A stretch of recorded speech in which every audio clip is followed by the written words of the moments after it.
Le Gabon arrive à la CAN dans une situation très particulière. Avec un nouveau maillot, une équipe en forme mitigée et dans un groupe de la mort. Bonjour la team, on va tout analyser dans cette vidéo. C'est parti. Déjà, parlons du maillot parce que ça résume tout.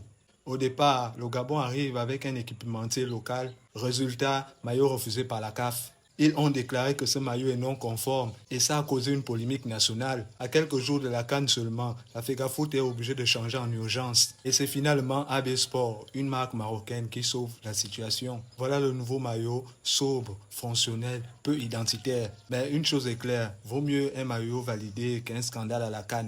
Maintenant, parlons de l'équipe. Parce que le vrai problème, c'est le niveau actuel. Le Gabon arrive avec une forme irrégulière, capable de gagner largement contre les petites équipes, mais en énorme difficulté face aux grosses nations. Exemple simple, défaite lourde contre le Nigeria. Vous-même, vous avez vu. Il y a un sérieux manque de constance. Mais ce qui est énervant dans tout ça, c'est surtout l'absence d'Aubameyang au premier match. Même s'il n'est plus au sommet, c'est encore le leader, l'expérience et la référence offensive. Sans lui, l'attaque perd énormément. Et là, regardons notre groupe. La Côte d'Ivoire, champion en titre. Le Cameroun, puissance physique et historique. Mozambique, outsider, mais surtout dangereux. Et nous, à la fin, le Gabon.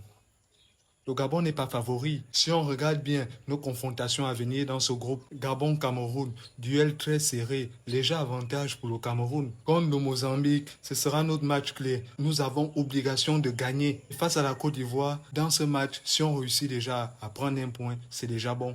Donc, vous comprenez bien que la qualification passe par une victoire contre le Mozambique, une solidité défensive, mais surtout un mental fort. Donc, voilà, le Gabon arrive à la CAN avec un maillot sauvé à la dernière minute, une équipe capable, mais fragile, et surtout dans un groupe de la mort. Mais cela dit, le Gabon peut sortir de ce groupe, il peut surprendre, à condition d'être discipliné, réaliste et solidaire.